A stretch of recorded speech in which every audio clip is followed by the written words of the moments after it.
Pierre Beretti, Alain Bloch, bonjour. Bonjour. Bonjour. Vous êtes respectivement président d'Altedia et directeur du master entrepreneur à HEC et vous avez publié ensemble Homo numericus au travail aux éditions Economica, une enquête sur la mutation du travail à l'ère numérique. Alors première question, je vous la pose Alain Bloch parce que c'est la question que tout le monde se pose. Est-ce qu'il faut voir dans le numérique avant tout une menace pour le travail et en particulier pour les tâches à plus faible valeur ajoutée ?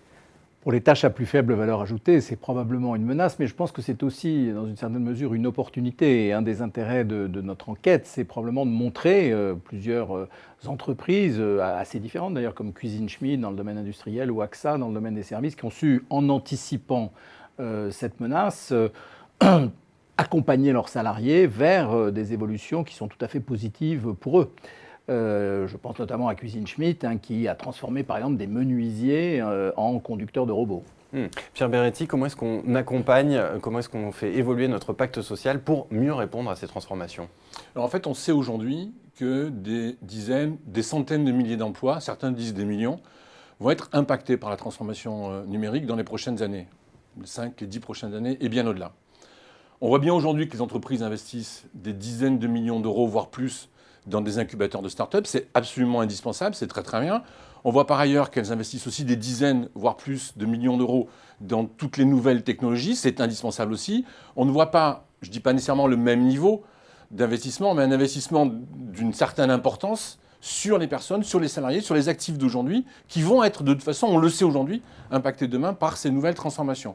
Et finalement, l'un des objets de l'ouvrage, c'est de tirer ce signal d'alarme en disant on ne va pas enchaîner dans 3, 4 ou 5 ans les plans sociaux les uns derrière les autres et faire croire qu'on ne savait pas. On sait aujourd'hui que les emplois vont être impactés en nombre et en contenu, les compétences, les savoir-faire, etc. Donc c'est aujourd'hui qu'il faut commencer à prendre en main ce sujet-là et à faire en sorte que, en négociant, en mettant sur la table la gestion des compétences, l'évolution professionnelle, l'employabilité, bien évidemment la formation, on anticipe, en donnant la main également aux salariés, on anticipe ces évolutions qui vont finalement faire évoluer les métiers et les compétences sur les 10-20 prochaines années de façon considérable. Vous avez parlé des salariés et les managers dans tout ça, leur rôle est remis en cause ? Alors, il n'y a pas de remise en cause fondamentale. Ils gardent les 3 actions ou les 3 fondamentaux de leur métier, c'est-à-dire fixer une direction, transmettre une stratégie ou la définir. C'est également décider, arbitrer, parce que c'est une fonction fondamentale. La 3e, c'est de choisir les bons collaborateurs ou les personnes qui vont prendre des responsabilités. Ces 3 fonctions ne changent pas. Tout le reste bouge.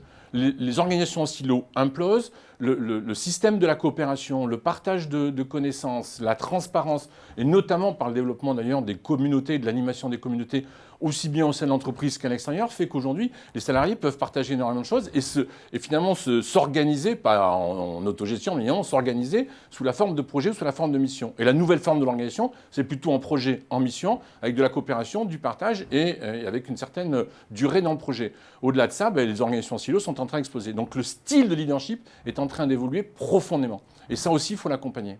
Mais plus facile à dire qu'à faire, Alain Bloch, non ? Vous avez parfaitement raison, c'est pour ça qu'on a fait ce livre, c'est pour donner finalement des pistes, des directions aux managers. On ne prétend pas apporter des solutions toutes faites, on essaye, à travers les exemples que nous avons approfondis, de trouver des pistes pour les managers, des pistes très concrètes d'action. Eh bien, merci beaucoup à tous les deux pour cet éclairage sur ces mutations du travail à l'ère du numérique. Merci. Merci.